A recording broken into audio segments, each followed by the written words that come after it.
A morte de Jesus na cruz foi uma providência secundária. Jesus nunca havia falado que ele haveria de caminhar rumo ao Gólgota. Jesus nunca havia falado de sua morte. Por isso Jesus foi reprovado por Pedro, que está escrito em Mateus 16, 21, 23. Jesus disse para Pedro: para trás de mim, Satanás, os teus pensamentos não são de Deus, mas sim dos homens. Satanás já havia sabotado o plano primário de Deus, cegando o povo judeu, os líderes religiosos judeus, os líderes do judaísmo. E agora Satanás queria sabotar o plano secundário, usando Pedro para desarticular o plano de salvação secundário através de Jesus na cruz do Gólgota. Em João 3,16 diz: porque Deus amou o mundo de tal maneira que deu o seu Filho unigênito, para que todo aquele que nele crê não pereça, mas tenha vida eterna. Jesus realmente pôde dar a salvação à humanidade, mas apenas espiritualmente. O Senhor Deus foi obrigado a entregar o seu Filho para dar a salvação parcial à humanidade. A morte de Jesus na cruz foi uma providência secundária. O plano original, sem morte na cruz, Jesus se tornaria o Rei dos Reis, como diz aqui em Isaías 9, 6, 7 e Lucas 1, 32. Se o povo tivesse acreditado e aceitado Jesus como Messias, Jesus promoveria a salvação completa, física e espiritual. Mas com o plano secundário, com a morte na cruz, Jesus deveria aceitar o caminho da cruz para promover a salvação parcial, que foi a salvação espiritual. Por isso o apóstolo Paulo afirma que Jesus promoveu somente a salvação espiritual. Lemos em Romanos 7, 22, 23. Porque segundo o homem interior tenho prazer na lei de Deus, mas vejo nos meus membros outra lei, guerreando contra a lei do meu entendimento e me levando cativo à lei do pecado que está no meu corpo físico, nos meus membros. O próprio apóstolo Paulo, o maior de todos os devotos dos apóstolos, disse que o pecado ainda existe na humanidade. Vejamos aqui nesta passagem em João 3,14. E como Moisés levantou a serpente no deserto, assim importa que o Filho do Homem seja levantado. Jesus recebeu orientação de Deus através de Moisés e Elias no Monte da Transfiguração. Moisés e Elias veio conversar com Jesus acerca da providência secundária.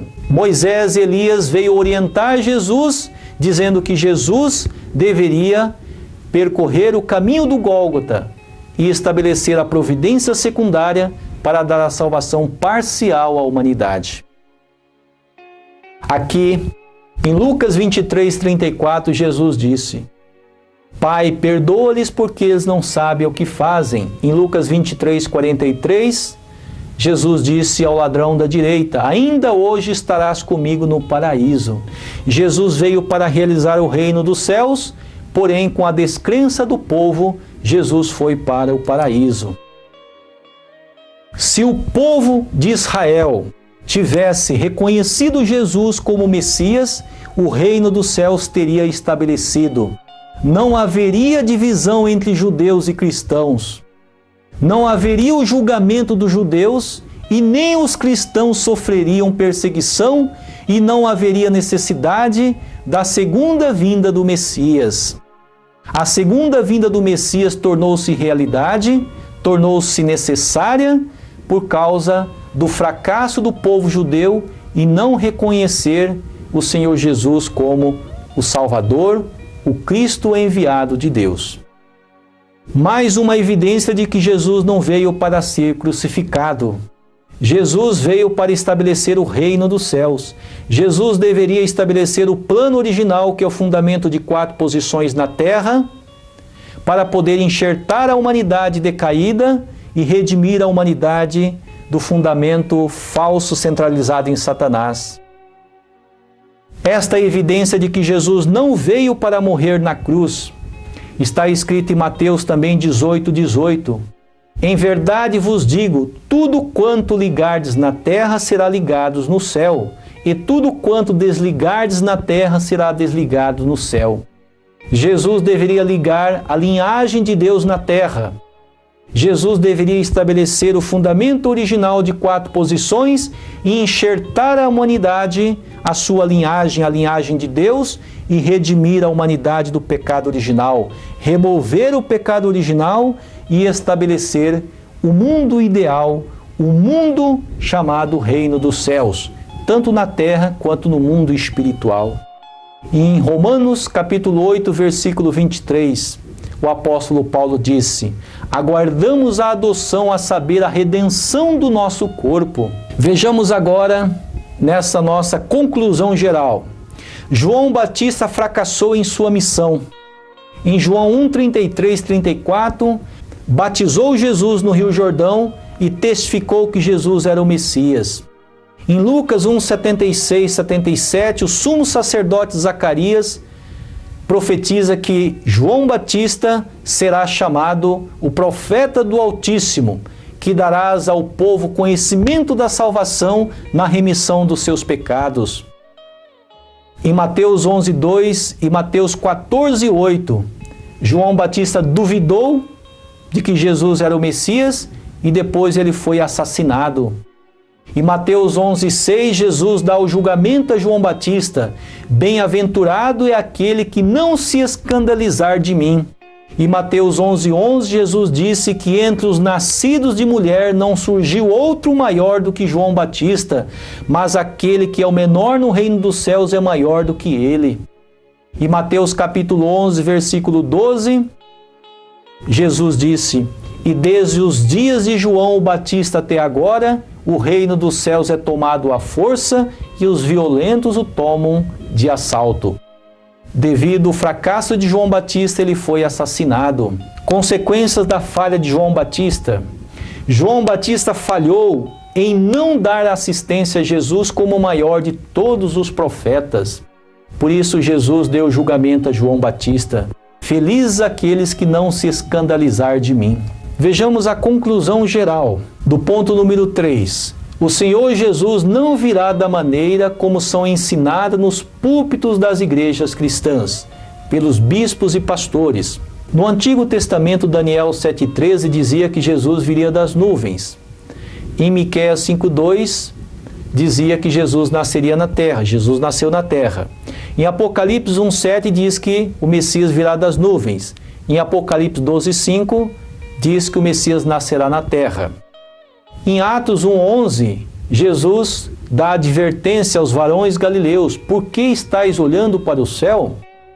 Se Jesus, ou se o Messias viesse das nuvens, como os cristãos o aguardam, Jesus iria orientar os varões galileus a continuarem olhando para os céus.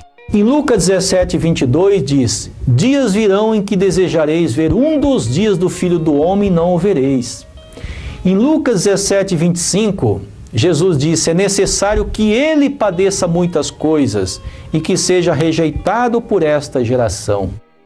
Em Lucas 17:20, Jesus disse que sua segunda vinda não acontecerá de modo ostensivo. Se Jesus vier das nuvens literais como os cristãos o aguardam, ou num piscar e fechar de olho, Jesus virá de modo ostensivo. E ele diz que não viria de modo ostensivo. A simbologia vir das nuvens é vir no meio do povo santo, é vir da linhagem de Deus, e literalmente nascer na terra com corpo físico. A conclusão geral do terceiro ponto.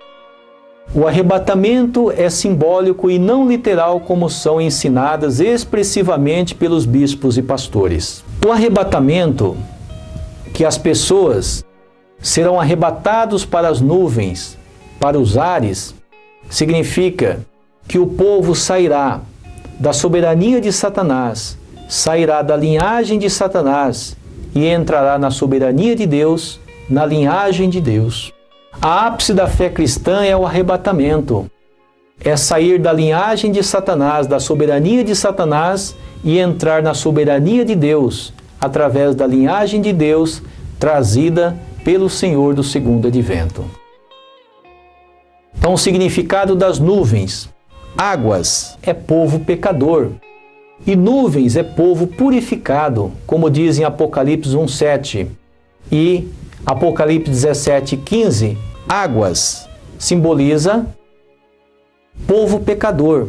Portanto, o significado da palavra nuvens, ser arrebatado, é sair do domínio de Satanás, sair da posição de povo pecador e entrar na posição de povo purificado através da linhagem de Deus, trazida pelo Senhor do segundo advento. Algumas pessoas podem argumentar que para o Deus onipotente nada é impossível.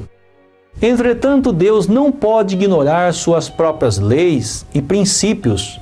Deus não faz obras em sua providência que violem seu próprio princípio.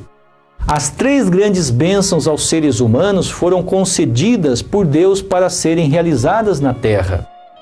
Vejamos aqui mais uma simbologia. Os 6 dias bíblicos também são simbólicos, escritos em Gênesis 1, versos 5 a 31. Os 6 dias bíblicos, pela escala geológica de tempo, são 6 eras. Portanto, o primeiro dia bíblico simboliza os 4,3 bilhões de anos, que é a era azoica. O segundo dia bíblico corresponde a 3,7 bilhões de anos, que é a era arqueozoica. O terceiro dia bíblico corresponde a 2,4 bilhões de anos, que é a era proterozoica. O quarto dia bíblico corresponde a 545 milhões de anos, que é a era paleozoica. E o quinto dia bíblico corresponde a 245 milhões de anos, a era mesozoica. E o sexto dia bíblico é a simbologia da sexta era, que corresponde a 65 milhões de anos, que é a era cenozoica.